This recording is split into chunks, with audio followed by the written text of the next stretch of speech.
Hello everybody, welcome back. If you have not been here before, my name is Debbie and I read a lot of books.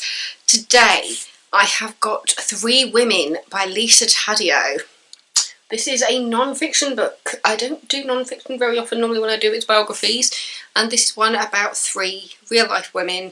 It was longlisted for the Australian Book Industry Awards in 2020. It has also been adapted into a TV series. So yeah, 320 pages in biography, current affairs, politics, law, lifestyle, well-being, psychology, philosophy and social science. Target audience adult. So let's get in with that description, shall we? All Lena wanted was to be desired. How did she end up in a marriage with 2 children and a husband who wouldn't touch her? All Maggie wanted was to be understood. How did she end up in a relationship with her teacher and then in court a hated prior in her small town? All Sloane wanted was to be admired. How did she end up a sexual object of men, including her husband, who liked to watch her have sex with other men and women? Three Women is a record of unmet needs, unspoken thoughts, disappointment, hopes, and unrelenting obsessions. Yeah, this was a very interesting read. I didn't really know what to expect going into it. So yeah, I'll admit, of the 3 different women that you're following, I was the most interested in Maggie's story. She was the one whose story I really wanted to know what the outcome and result was, because interestingly, she's also the only one that uses her real name in the book. And so her story was public, it was in the news, because she was, as it says in the blurb, relationship with her teacher, and when she ends up being taken into court because of that relationship, so many people on the teacher's side that she's dragged through the mud for something which was not her fault. And I still want to find an outcome of this where Maggie, the real life Maggie, gets a result, because it's heartbreaking what she went through.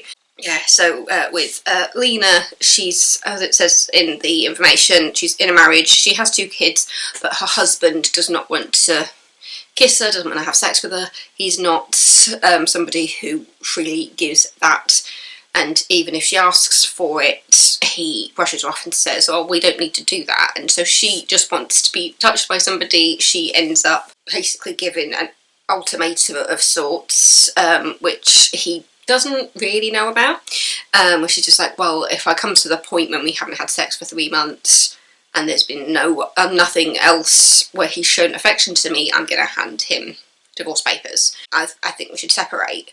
And so when it hits that mark, and she's just like, God, the fact that he hasn't even thought about giving anything to her in 3 months, and it's just like, why are these 2 people together? It's just like, why is he even with her? It's interesting when you're talking about real life as well, and this fact that this was a woman, and the idea that she could be judged for wanting a relationship with her partner. It's just like, is that really something that's so outrageous, to be loved by her partner? And he just doesn't want to give that to her. And so she finds it somewhere else. She finds somebody who wants to touch her and love her and give her the sex that she wants, which she's not getting from him. So yeah, it's a book about sex and relationships and love and women and feminism and just taking things back. Yeah, it's a very, very powerful read. Sloane is the most interesting one. She works in a restaurant. Her husband basically picks people to invite into the bedroom. I did see a thing where the author Lisa Taddeo did confirm that actually Sloane is the one that has the most to lose if her real identity is ever actually found out, which I can understand why, based on that story. I don't want to go too much into the information about the 3 different women, because that is what this book is. I just found it a very, very interesting read. I would have said, in order of my interest, I'd go Maggie first, then Lena, and then Sloane. But it was mainly because I wanted to know where the court case went. I know you know that I like reading murder mysteries, but I also love watching law shows. Boston Legal, and when I say Private Practice, it's not Private Practice, it's the other one. The one that was the prequel to Boston Legal, where you saw Alan Shaw.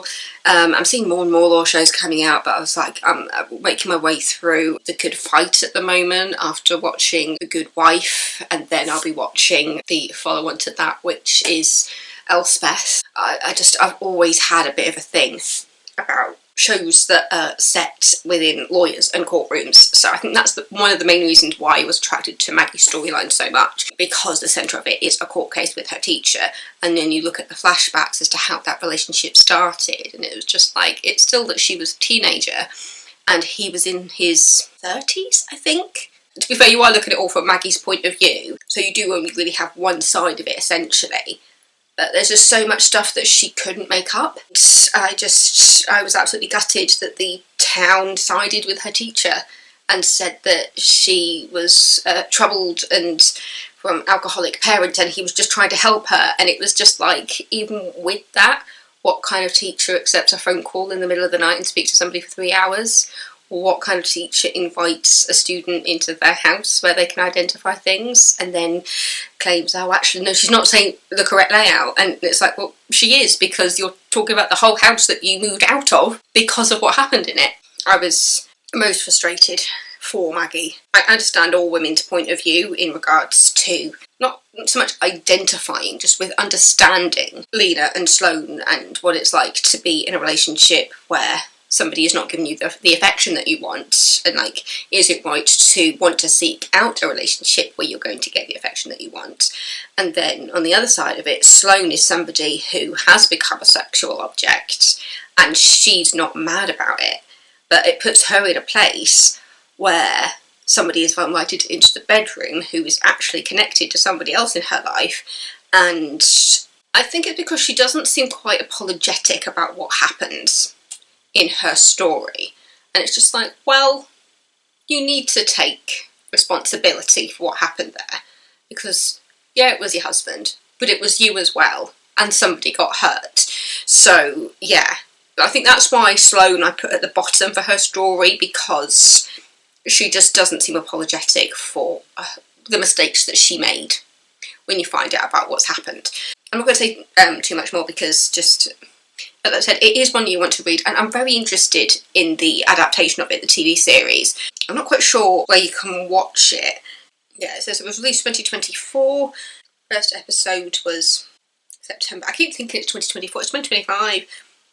Oh, it says Netflix. Writer Gia convinces 3 women to tell their stories. Entrepreneur Sloane, homemaker Lena, and student Maggie on a crash course to radically overturn their lives.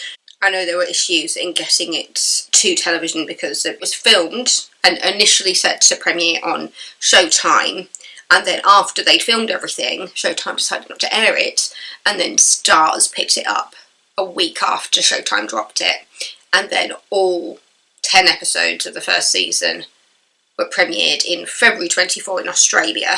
Oh, in Australia it was on Stan, but then Starz in America announced that they'd premiere it September 24 with weekly releases of the episodes.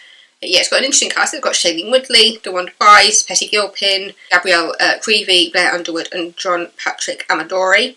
But yeah, I'm very, very interested to see how a non-fiction book like this has been adapted, especially because it is literally just the 3 women's stories. It was literally done chapter by chapter, just the voice of that one person, and then it would just get a result. So you get a couple of chapters from one of them, and then it would switch to a couple of chapters from somebody else. So there came points like, when am I going to get back to this storyline, and where is it going to pick up? But yeah, I just found it quite fascinating to read. As I said, I'm very intrigued to watch the series. I think it's on Prime in the UK, so it'll be to pay for. Fascinating read. If you like your non-fiction, if you like stuff that's a bit biography-like, but it's not about people really in the limelight. Maggie kind of was, but it was only because it was a news story. Yeah, it'd be interesting to see what other people think of these 3 women's stories. And is it a weird question to ask which women's story intrigued you the most? Because as I said, for me it was Maggie's, but I think it was mainly because the heart of her story was the court case, which greatly intrigued me, so I wanted to find out what the result of that was going to be. I mean, obviously I was still greatly interested in all of them. It's just Maggie's story just had that slight edge for me, because maybe because it was also her real name, and the fact that I was able to look up elements of that court case online. So yeah, I think that may have had something to do with it. But yeah, 3 women, Lisa Taddeo. There is the front cover. Yeah, an insanely intriguing read. that I did actually quite enjoy. There's one other book by Lisa Taddeo on here called Animal, and that one's fiction. Ooh, that's interesting. That's in crime and thriller, adult explicit. Or I might just have to borrow that to see what that's about. Anyway, so thank you so much for watching. I need to wrap this up because I need to eat my dinner, and then I'm at choir tonight. It's been a while since I've been at choir because I lost my voice, if you remember that. So it's nice to get back into a bit of choral singing, and then I'll be back to my normal singing lessons next week because I had to push them back because I had no voice. But yeah, I've had a cold crust bun, I've had a cup of tea, and then I just need to do a bit of studying. I'm doing some training for work at the moment, so there's a video I need to watch for tomorrow. I had a lovely facial today, got home, put a bit of makeup on so that I look a bit more put together for going out, but my skin feels amazing. It's Elemis products. I must admit I do quite like my Elemis. Yeah, so thank you so much for watching this video. Don't forget to subscribe if you're not already, and then I will see you next time with another video. Again, if anybody else has read this book or even seen the TV series, please let me know what you think of them, and if there was anyone in particular whose story you were drawn to, and was there anything interesting about the way you reacted to their stories? Because I definitely had interesting reactions, especially to Sloane's storyline. There was something about Sloane's storyline that really made me have a reaction of, oh, to be honest, in a way I kind of didn't like her. And then at the end it was just like, I just want you to take accountability. And I'm not sure if everybody else had the same feeling about that. So if you have any thoughts, have read this and want to share anything, please let me know. But yeah, so thank you. I will see you next time with another video. I love you all. Goodbye.